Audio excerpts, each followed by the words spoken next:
a lot of people know my story and know that like when I was younger, my mother got run up in the church and things like that, basically gave me an ultimatum and told me either you commit suicide or I'm going to because I cannot handle this situation.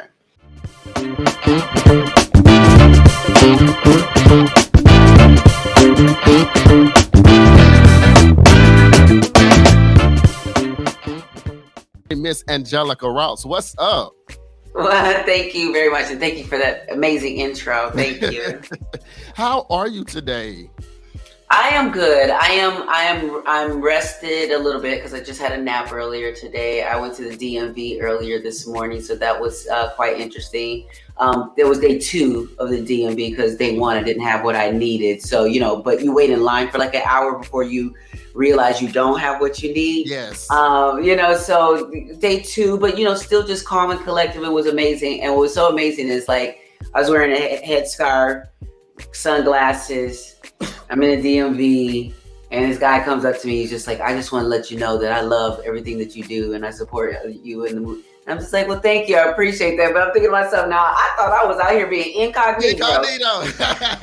and here I am getting, and everybody's recognizing me. The person that did my car verification, they were like, oh, yes, And it's just, sometimes I feel good because sometimes when you're doing a lot of this work and sometimes you're dealing with all these challenges, there's when you're LGBTQ and all that, we're talking about bills and. Well, I absolutely love the work that you do. I want to talk about where I first learned about you, or where I fell in love with you at. I gotta talk about Pose. Yes. Miss Candy Curiosity. Yeah. How what through all the seasons of that show, what did you take from it?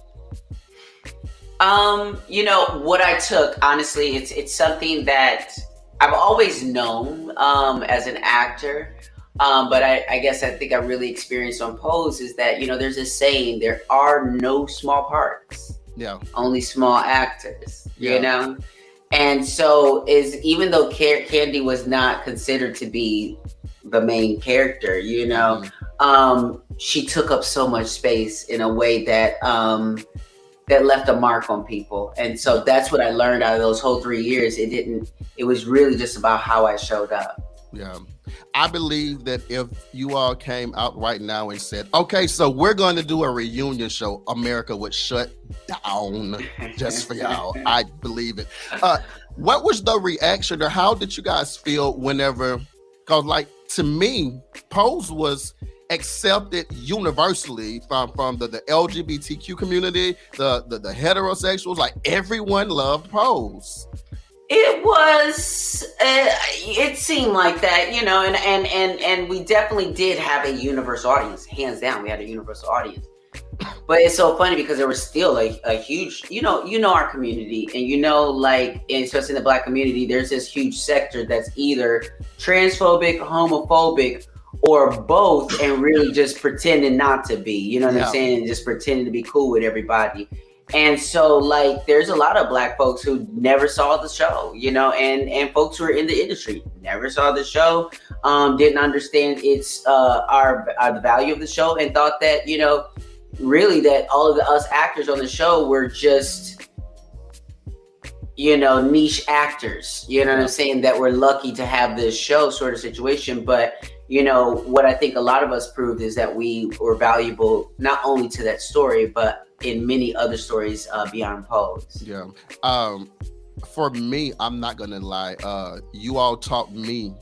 I thought I knew what it was to be a part of the LGBTQ. Y'all taught me, Taz, you don't know nothing. Everything that you think you know is absolutely null and void. You dealt with so many issues, even in your character. How did you get into the mindset to play that role? Because you had a very emotional role. Yeah.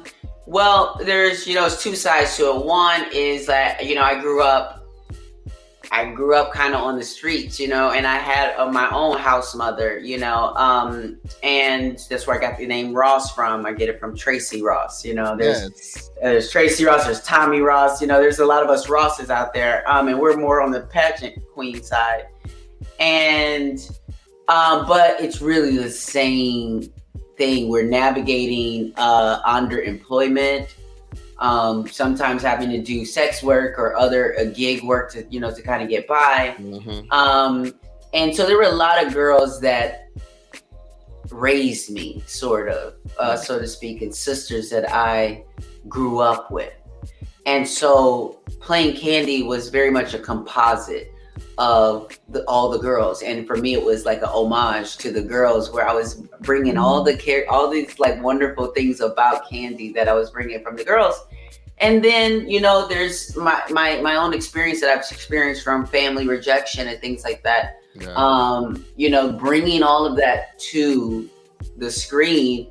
We didn't have to, you know, rehearse a lot. It was always just very fresh. It was stuff that we, you know, and I preferred it that way because I felt like when you all got to see it and feel it, it was fresh. It felt new. It didn't feel like something I just rehearsed. You know what I mean?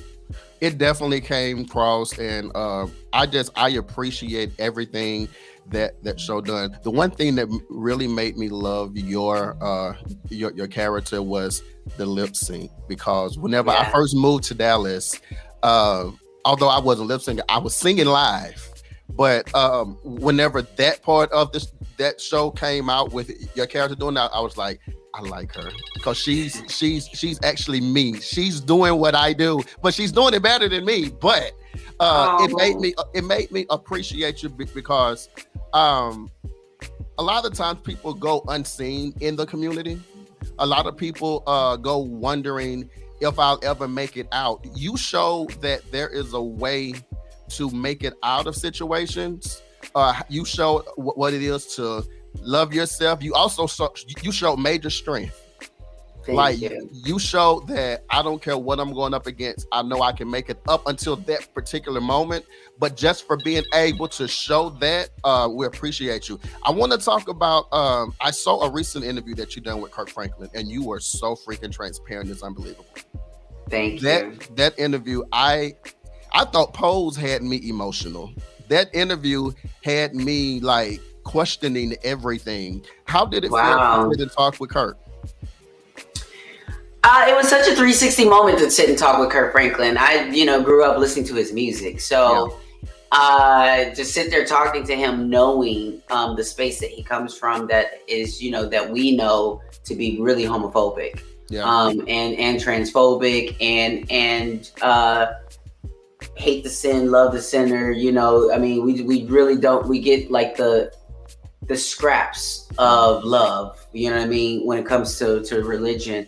And so, you know, to hear him apologize on behalf of, you know, of Christianity as a whole, and to like affirm, you know, not only my value, but like what I would say with him is like, you know, it was great for me to be able to have that experience, but I it's my wish and hope that more queer and trans people experience what I'm experiencing, not just because I'm famous and people want to talk to me, but because like you just know off jump, they're also worthy of your respect. I think that and again, that interview resonated with me because I've been a church baby since I've been alive, and I've had to deal with the because I'm good at what I do it, but not get the recognition because of the lifestyle. So listening to you talk on that interview, I'm telling you, like, it seemed like everything that you've been doing for the last couple of years, like, you supposed to be kin to me, but we don't know each other yet.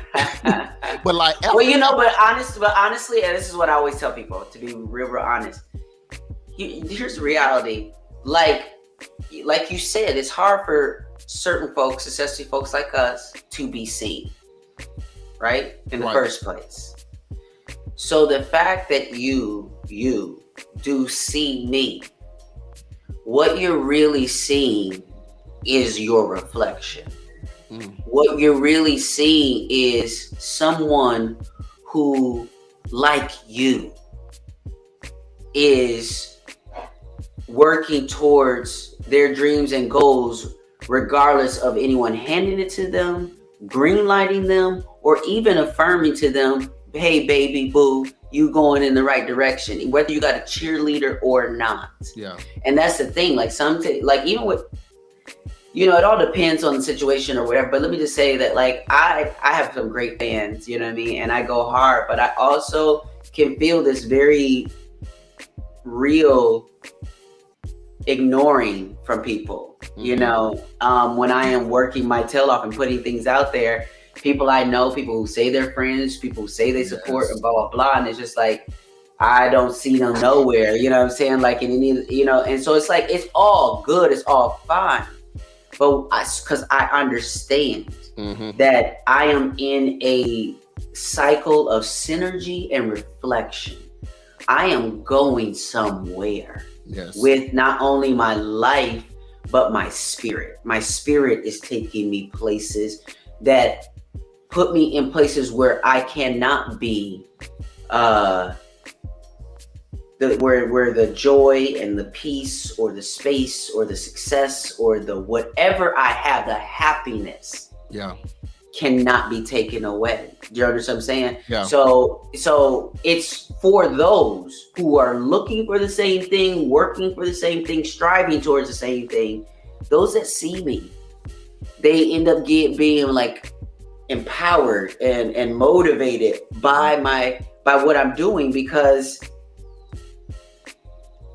they see themselves. Like, that's what I try to tell people. I'm special. Yeah, I'm good. Yeah. I mean, I own all the things that I am, but I am also just amongst in the big scheme of this big ass planet and all the things that are going on.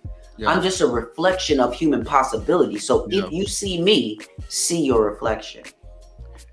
Whenever you came to that realization for yourself, how did you feel?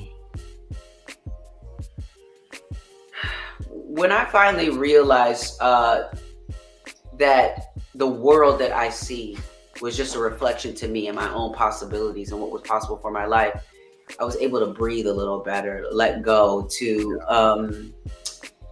not judge myself so much, to not be working at such a feverish pace. Yeah. Like, why am I not where I need to be? I need to get here. I'm not doing this yet. I'm not doing that yet. And I just, when you let go of all of that and sort of start to embrace every aspect of the journey, the beginning, the middle, the plot twist, and the end. So I love your new single, Purr. Are you feeling it? Is it making you purr? It's making me purr. It's making me dance, and I don't even dance. But you make me want to get up and do a little something. And I'm seeing all of this wonderful equipment behind you. So is it fair to say that you are the writer, producer, and everything? Well, not on this track. On this track, I am the writer. One of the writers. I wrote it with two friends that maybe a couple days after I finished my run on Broadway as Roxy Hart in Chicago. Thank you very much. Yes. My manager hooked me up with these songwriters right before I left New York. And we sat and wrote this in one sitting. Alex International is the producer of the track. And as soon as he played it for me, I was like, excuse me? Yes.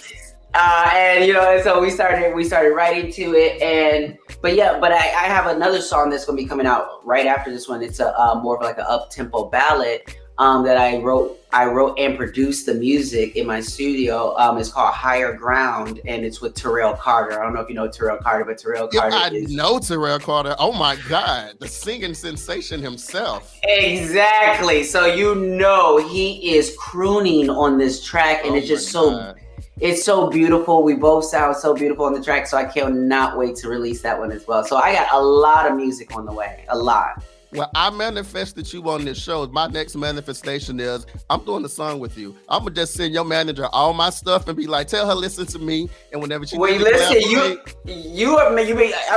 pretty sure you manifesting this because my manager knows I'm in a space right now where I'm collaborating with a little bit of everybody. I'm just keeping myself open and like learning from other artists, from their vibes, from their what have you, bringing what I bring to the table. So hit up my people. Let's see what we can make. I love What we it. can cook up. So let's talk about Purr. Let's talk about the concept. Yes, it's all about celebrating femme queen energy. Like so there's a clean version and there's a explicit version. Yes, there is. And in the explicit version, it's like say the magic words and watch this pussy purr, Yes. And we know that in our community, we know that pussy, being pussy, Mm-hmm. is a vibe. Yes. You know what I'm saying? Pussy is a vibe, and can't everybody, get into it? You know what I'm saying? Not everybody embraces that, even though there's a mask and femme side to us all. Yeah. But this song "Purr" is all for those who embrace the pussy in them. You know what I'm saying? And want to hear it and watch it purr. So I'm hoping, and I already see people already on social media starting to play the music in their reels and things like that, and watching them purr. And I just cannot wait for summer. I'm performing this song at Stonewall Day in New York at the end of Pride month in June. And it's going to be in the same lineup as Christina Aguilera. You know what I'm saying? It's going to be a big moment for me, for Purr, for our community. And I'm just so happy that as soon as people hit play, they feel it and start celebrating with me. Like, this is one of those songs that you immediately get. You ain't gotta be like, oh girl, that's cute. Or you ain't gotta like make up, whatever. No, it makes you feel something. You know what I mean? It comes on like from the very first beat. See, like I just recently got into that genre.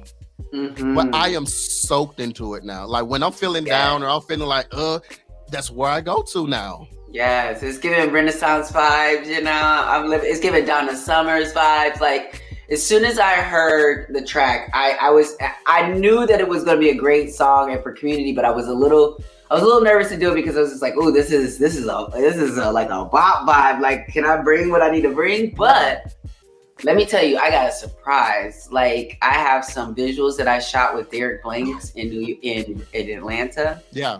And I'm actually looking at over the video footage right now to kind of select some moments, and it's going to be nasty. Like, I am so excited to drop these visuals. So hopefully in the next couple of weeks, I'll be dropping some visuals, and we got a surprise appearance in those visuals from a couple people that you all love very, very, very much. Wow. I have to say it, and I hope my viewers and listeners don't be offended, baby. Your body is ridiculous. I don't know what your diet is or what it's not, but that thing is working. Chicken and fish. Mostly chicken and fish and vegetables. Smoothies. Speaking of chicken, since I told you about it earlier, baby, that chicken sandwich you had on Instagram made me want to go get one right then and there.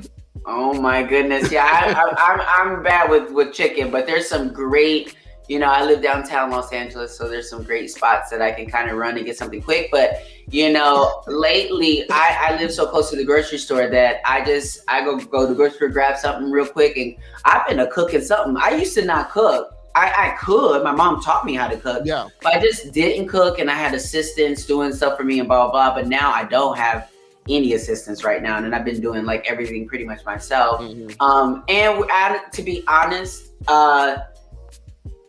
like it's been great because not everybody understands what it takes to do this work and to be me and to show up and whatever. And I hustle hard. And I hustle so hard, and what people just fail to realize, even sometimes people who work for me, and even people who have seen the money and seeing that, like, I don't get a weekly check. Mm-hmm. I work and have these big jobs, and sometimes, have to wait 30 days or more to get paid.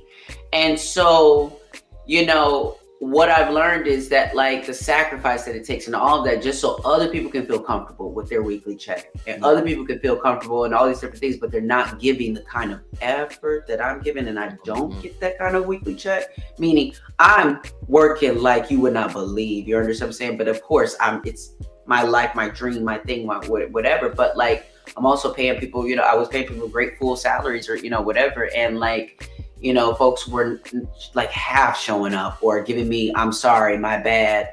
All these things are costing me money and all the different things or whatever. And so like, what I think I'm doing right now, at least the chapter I'm in right now, is I'm slowing down. Yeah. Because so that I can manage things myself. Yeah. Because again, as much people look on the outside and be like, oh, I want to do this and I want to do that or whatever. When you really get into it and see what the commitment or what it's real, what this is really asking of you, folks don't really want that kind of smoke. They don't want to, you know, whatever. And it's just like, you know, and again, I'm only saying this to say it so that people understand. I'm not just talking about just paying people any whatever. I'm talking about paying people like $70,000 a year. You understand what I'm saying? Like to and wanting to get their commitment and not getting it, you know? And so you know, so like again, I'm at a really, really, really beautiful, peaceful space right now where I have my management, my agents, you know, or whatever. I make my own music when I want to make my own music. You know, I'm producing things. I'm writing a movie, right? I'm it's not writing, excuse me.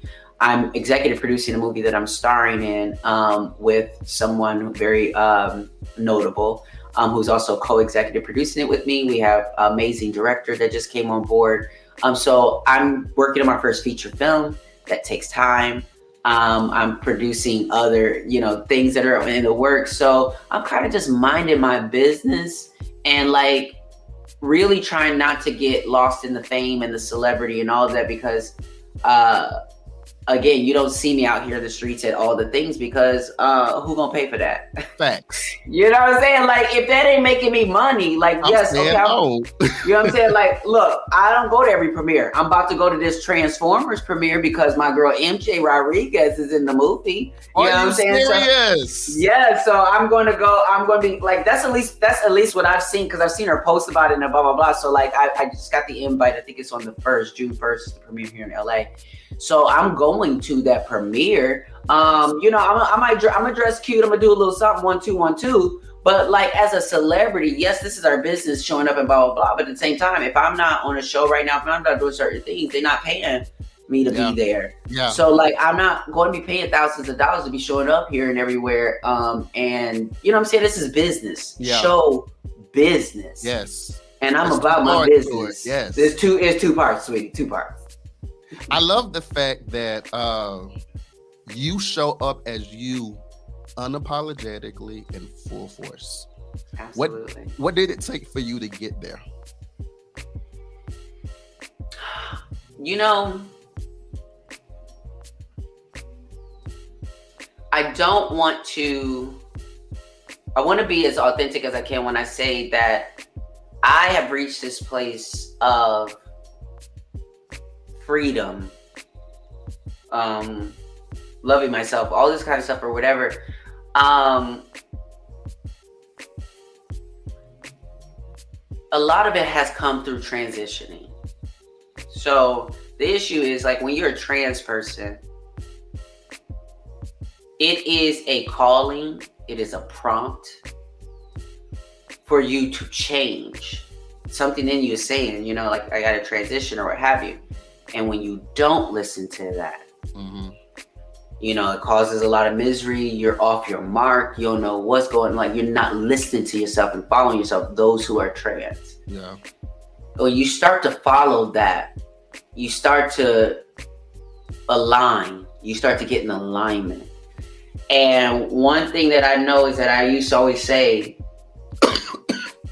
I want to feel whole right now. Yes.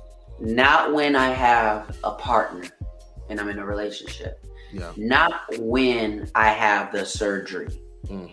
Whenever the money comes and opportunity comes for that. Who knows if it will come or whatever. So I had to have that mindset that I am whole right now.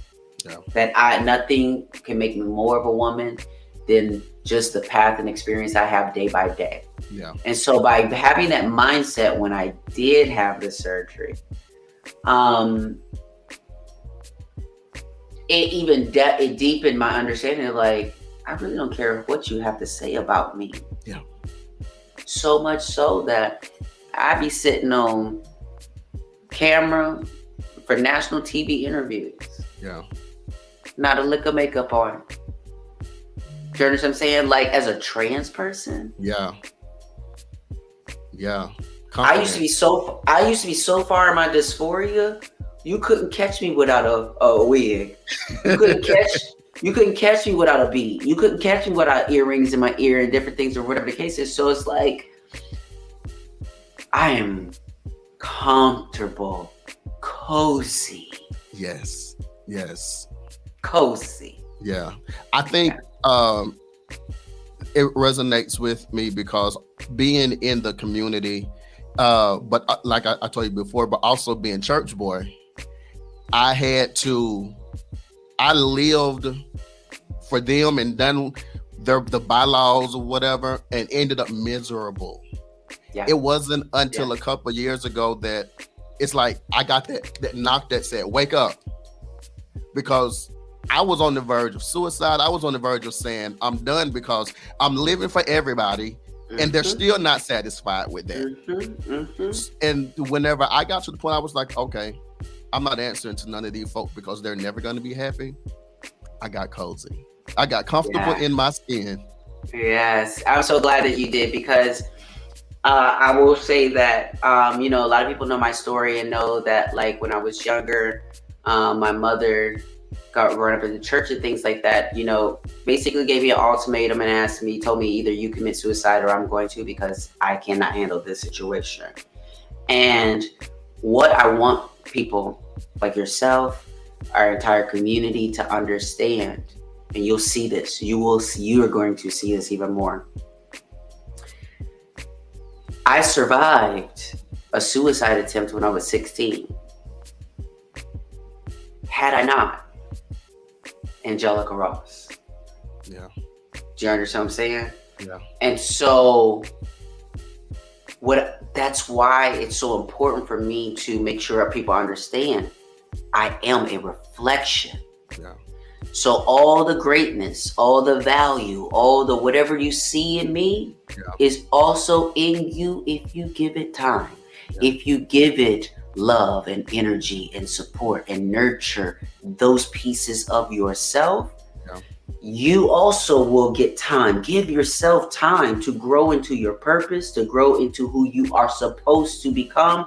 But it is challenging, but you have to understand that challenge is absolutely a part of the process. It's baked into it. You need the challenge in order to change. Change does not come without challenge. Yeah. So just know that there would be no Laverne's, Janet Mock's, Angelica Ross's if we did not choose to keep living. You understand what I'm saying? So I want to, if whoever's hearing this right now and may needed to hear this right now, keep living. Yeah. Regardless of what it looks like in your circumstances, just know, like any good movie, you are in the part of the film where we're watching and waiting for the person to get it and to get over and to overcome whatever obstacles in front of them. Keep living. Where can our listeners and viewers find out more about you, and where can we get Purr? Yes, well, listen, Purr is on all platforms right now. You can download it everywhere. You can play it on YouTube. You can play it on Tidal, Apple Music, Spotify, wherever you listen to and stream music. Please download, add Purr to your playlist, to your gym playlist, to your sweat it out playlist. Yes. But also you can always visit me at Miss Ross, MISSROSS.com. That is where I will continue to roll out a lot of things that are on the way. So if you stay tuned at MissRoss.com, you'll get to see a lot of great stuff on the way. Absolutely. Ladies and gentlemen, we will definitely have a link on our website to find her music and to her website. But we want to thank you so much, Miss Angelica Ross, for spending a little time with your boy in the spotlight on the intro. Whenever you come to Dallas, I need you in Dallas. Baby, got you. Listen, when I come to Dallas, we're going to do a writing session. How about that? That's what we're going to do. Y'all heard it first right here on the mother freaking intro. Taz and Angelica Angelica in the studio. Y'all got me excited. See, I don't normally get this excited, but good, you got me. But look, everybody, thank you guys for looking. Thank you guys for watching. Angelica, I love you so much, and thank you for being. Anything else you would like to share before we leave? That's it. Just also support Trans Tech, my nonprofit that's all about helping marginalized folks learn technology and build their skills so that they can compete in this job market. Yes. And you don't have to be trans to be a part of Trans Tech. You just have to understand that all bodies are valuable. Yes. And that body behind you is hella. I'm going to the gym when I leave here, girl. I'm going to the gym. I promise. But ladies and gentlemen, this is the intro podcast. Once again, Miss Angelica Ross. Check out Purr on all streaming platforms. Thank you guys for looking. Thank you guys for watching. And we are out.